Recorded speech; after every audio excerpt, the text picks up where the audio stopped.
저는 오늘 세계 최고 명문대 중 하나로 꼽히는 이 대학을 졸업하는 여러분들과 함께함을 영광으로 생각합니다. 저는 대학을 졸업하지 못했습니다. 솔직히 말해 대학 졸업식을 이렇게 가까이서 보는 것은 처음입니다. 오늘 저는 여러분들에게 세 가지 이야기를 하려고 합니다. 그렇게 대단한 이야기는 아니고 그저 세 가지 이야기입니다. 첫 번째 이야기는 이어지는 순간들과 관한 것입니다. 저는 입학한 지 6개월 만에 리드 대학을 자퇴했지만 그 후 18개월 동안 청강하여 학교에 머물렀습니다. 제가 왜 자퇴했을까요? 이야기는 제가 태어나기 전부터 시작됩니다.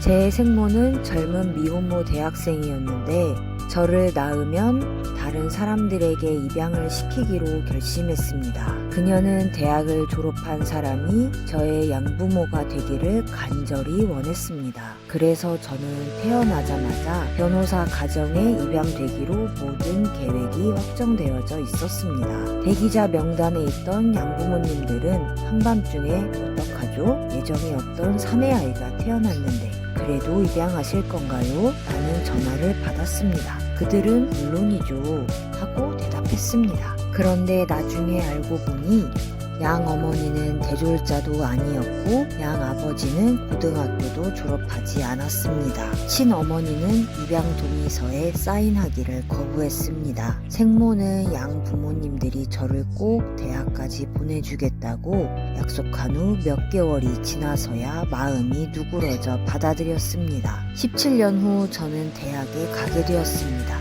그러나 저는 순진하게도 바로 이곳 스탠포드의 학비와 맞먹는 값비싼 학교를 선택했습니다. 평범한 노동자였던 부모님이 힘들게 모아뒀던 돈이 모두 제 학비로 들어갔습니다. 6개월 후 저는 대학 공부에 그만한 가치를 느낄 수 없었습니다. 저는 제가 진정으로 인생에서 원하는 게 무엇인지 그리고 대학이 그것을 실현하는데 어떻게 도움이 될 수 있을지 판단할 수 없었습니다. 저는 양부모님들이 평생토록 모은 재산의 전부를 제 학비로 쓰고 있었습니다. 그래서 저는 모든 것이 다 잘 될 거라고 믿고 자퇴를 결심했습니다. 그때 그것은 두려운 힘든 순간이었지만 지금 뒤돌아보니 그 결정은 제 인생에서 제가 지금까지 한 결정 중 가장 탁월한 결정이었습니다. 자퇴를 하고 저는 평소에 흥미 없던 필수 과목 대신 그동안 관심 있게 보였던 선택 과목 강의 코스만 듣기 시작했습니다. 그렇다고 그것이 꼭 낭만적인 것만도 아니었습니다. 전 기숙사에 머물 수도 없었기 때문에 친구 집 방바닥에서 자기도 했고 한 병당 5센트씩 하는 코카콜라 빈병을 반납하여 먹을 것을 사기도 했습니다. 또 매주 일요일 저녁은 맛있는 음식을 먹기 위해 시내를 지나 7마일이나 걸어서 헤어 크리슈나 사원에 가기도 했습니다. 그런 것이 참 좋았습니다.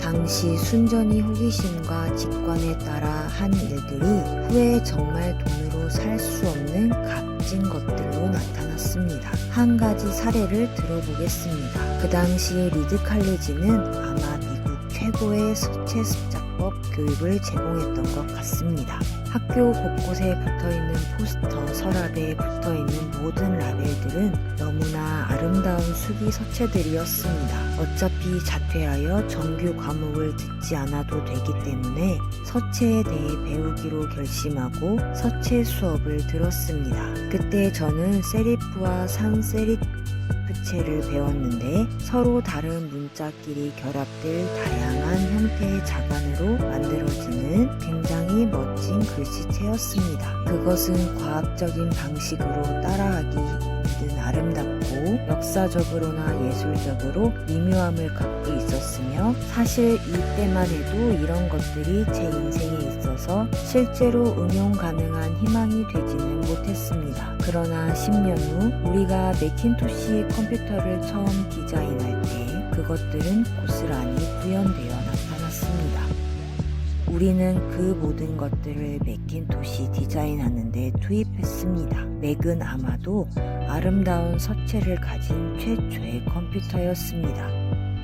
만약 제가 대학에서 그 서체 수업을 듣지 않았다면 맥킨토시의 복수 서체 기능이나 자동 자감 맞춤 기능은 없었을 것입니다. 따라서 윈도우도 맥을 복사한 것에 지나지 않는 개인용 컴퓨터에도 이런 기능이 탑재될 수 없었을 것입니다. 만약 제가 학교를 자퇴하지 않았다면 서체 수업 강의 코스를 듣지 못했을 것이고 결국 지금의 개인용 컴퓨터도 오늘날처럼 뛰어난 인쇄술을 가질 수 없었을 것입니다. 물론 제가 대학에 있을 때는 그 점들이 내 미래 인생의 변환점이 되도록 연결할 수는 없었습니다. 그러나 10년이 지난 지금에서야 과거를 반추하며 그것들이 분명하게 보입니다. 다시 말해서 지금 여러분은 미래를 내다보며 이런 사건점들을 연결 지을 수 없습니다. 다만 과거를 반추하며 그 사건들을 연결시켜 볼 수 있을 뿐이죠. 그러므로 여러분들은 현재의 순간점들이 어떤 식으로든 당신들의 미래와 연결될 것이라는 믿음을 가져야 합니다. 여러분들은 자신의 배짱, 운명, 인생 카르마 등 그 무엇이든지 간에 그 무엇에 믿을 가져야만 합니다. 그 점들이 미래로 연결된다고 믿는 것은 여러분이 마음이 이끌리는 대로 살아갈 자신감을 줄 것이기 때문입니다. 심지어 잘 닦여진 길 바깥으로 여러분들을 끌어낸다 할지라도 말입니다. 그리고 그것이 인생의 모든 차이를 만들 것입니다.